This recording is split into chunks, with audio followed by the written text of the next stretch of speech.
relevant there, and what could the sector learn from that. Then I think there's a whole strand around the link between trust, accountability and independence. The public sector has a legitimate wish to ensure that resources are used effectively. How can we ensure that accountability is demonstrated without destroying the attributes of voluntary action? And then finally, and this will lead into something that Caroline's talking about, what's the desirability and the feasibility of measuring independence?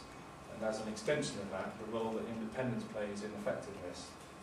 Certainly, it's very important for the sector to be consciously reflecting on its independence, to see independence as an organising principle, and therefore constantly ask about how decisions and actions are preserving or diminishing its freedom.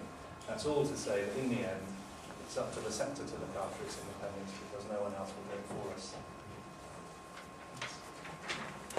Thank you.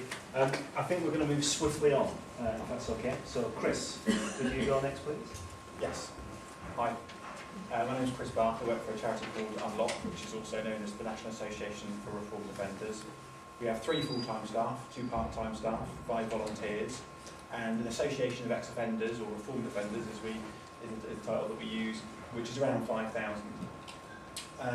We are a weird organisation based above a dentist in a place called Snodland that nobody except for Carl's nobody's ever heard of. But I suppose the easiest way to sum us up is something like a consumer advocate for ex-offenders. We're unusual in that half of our trustee board have criminal convictions, which is a challenge for the Charity Commission on some cases. Our chief executive served 13 years for armed robbery and manslaughter. He knew the craze quite well. And so we have a sort of roughly 50% rule on staff and trustees. We do development projects, we do information and advice for people who have a criminal conviction, of which there's 8 million in this country. And we also try to do as much policy campaigning work as we can. And we do a lot, but it's severely limited by what kind of funding's around for that kind of thing. Caroline's very kindly completely plucked me from obscurity in my own little world to write a paper for, I just have to ask her why on earth I was chosen, but there we go. But I chose to really write about what makes an effective relationship between the voluntary sector and government, stemming from my particular experience, which is in criminal justice. I had a private sector, sort of very commercial background, business school and what have you, BMW, Unilever, but then ended up in this weird little organisation for some reason. And have experienced the full force of market reforms starting from around 2005 in the criminal justice sector, which, as I understand it, happened earlier in other sectors. We came late to the party. And I've experienced a really interesting reaction to that, what I've heard described as horizontal positive reaction. So those organisations that represent the charitable sector, I think, seem to think market reform is really good, whereas vertically, those that sort of within the criminal justice stream, charities have been very negative about it. So what I wanted to do is, as your researchers, just provide some, if you can call it evidence, I'll be very grateful. Some ideas of the impacts and maybe an example of what I think's happening. So this is very much about charities starting to deliver public services. One is a shift between, from what I perceive, and maybe it was just rose-tinted glasses and before my time and wasn't it great in the old days, but a move from collaboration to more competitive models. We're very unusual now in providing all of our information on our website so we can reach as many people as we can do.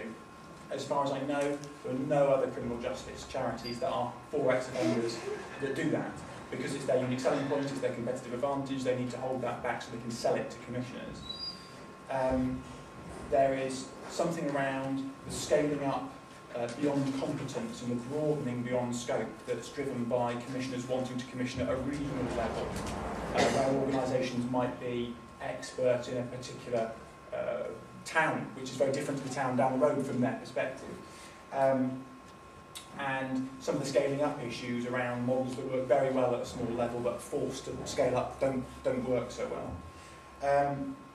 There's definitely something around changing culture. I see a lot more trustee boards hiring CEOs with strong public sector commissioning, procurement backgrounds and private sector backgrounds. Less people taking on CEO roles who are people who maybe have been in the voluntary sector for some time and come up through a policy route or a delivery route.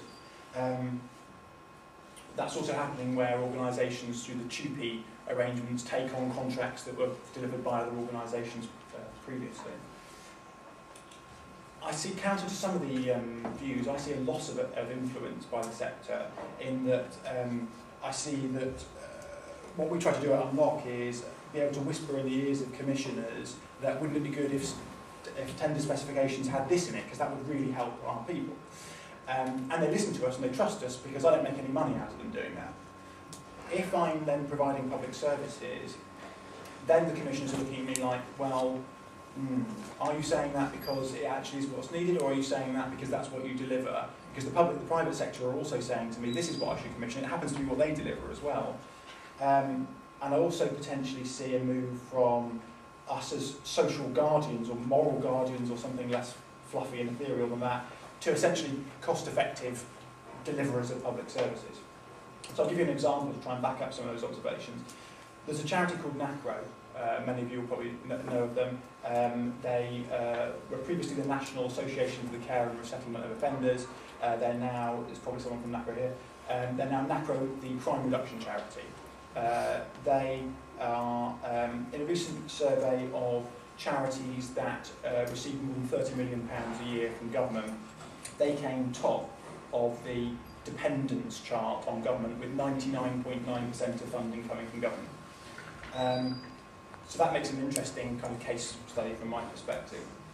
Things that happened with them recently is a change of name from the care and resettlement to crime reduction, a change of purpose that goes along with that, a change of leader from a more third sector academic research background to somebody who has run prisons, to a move from community support into making a bid to run private prisons in partnership with the private sector. By their own acceptance, I think acceptance of some contracts that are not brilliant contracts, and the suffering of the government cutting contracts several weeks into a contract by 6% and just having to accept it. The closure of a 20-strong sort of policy unit of people who did campaigns and policy, into moving more towards sort of public affairs type role and type grouping.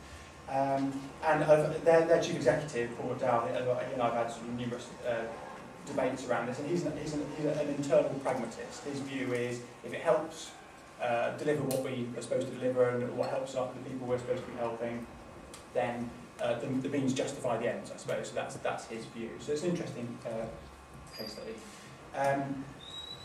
Looking more broadly, my concerns, I suppose, are around government being able to set the agenda about organisations through the large funding streams that have been available over the last few years, almost becoming sort of too big to fail and very cash hungry and quite willing to go beyond scope to keep the machine going, and potentially blurring of the lines between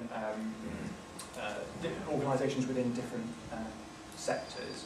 I also have a fear that some of the rhetoric that's around government wanting to partner with the voluntary sector is certainly not about partnership, but about a sort of master-slave contractual relationship, and may well be just a cover for essentially privatisation, and it would be very upsetting if the government was literally just using the sector to ultimately bring in the private sector, because again, go back to NACRO, they're a very large organisation, but even they are struggling with contracts being let out at a level that's just too high for them and having to be subcontracted to the likes of Serco, who are only big enough to kind of deliver those kind of contracts. And certainly from my perspective, the idea of funding for just pure campaigning and just representing and high-level advocacy doesn't seem to be around in my world.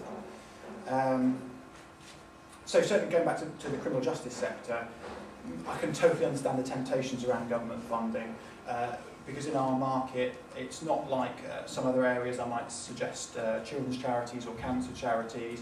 There is no opportunity for going and sort of chugging on the street and expecting the public to kind of give you money. It's just not going to happen.